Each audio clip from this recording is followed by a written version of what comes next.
Hi everyone, thanks for dropping by my YouTube channel today, where I have Tom's Breckwell brand digital pellet stove controller on my workbench.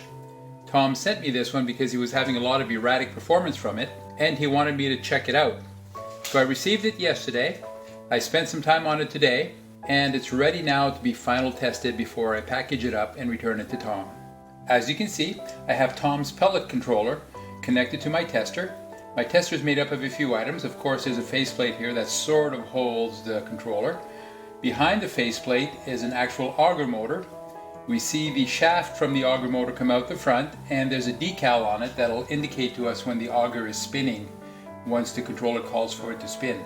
Additionally, at the rear I have 4 light bulbs, and these light bulbs are used to simulate the functions of your stove. The first one simulates the igniter, then the next one the combustion fan, the auger motor with the yellow decal on it, and finally in red the convection or room fan. All of those lights will come on during testing. I've had Tom's controller connected to my tester and running for at least the last 6 hours, and it's performed correctly. It's now in standby mode, so what I need to do is turn it on, and when I do, a number of lights will come on. There we are, 3 of the 4 lights have come on. Let me place a shade in front of the lights in hopes that that will diminish the amount of light that reaches the camera and not make the image so dark. As you can see, the auger is driving right now, and when it does, we see the light above the fuel feed button come on. I can also press that fuel feed button to make the auger come on and off as I wish. So that's working correctly. You see the light come on, you hear the auger motor, and you see the decal spin. You should also see the little green light here. I hope you can see that in the camera. It's difficult to see because of all the lighting in here. The next thing I can do is check the high fan, see if it'll come on, and it does. High fan on, high fan off, on, off, on, off. Easy to do.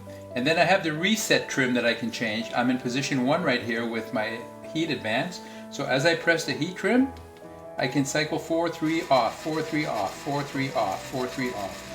The next thing I'll do is on my wiring harness, I have a simulator for the proof of fire switch, and if I toggle that, we see that the convection or room fan can come on and off. So your proof of fire will make the fan come on and off. So Tom, there you have it. Everything I've checked out on your controller now works fine. I'll be packaging this up and returning it to you.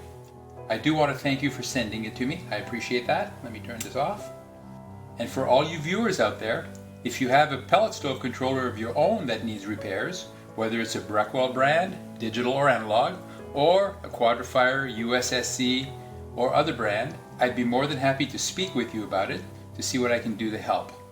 My contact information can be found in the video description just below this video.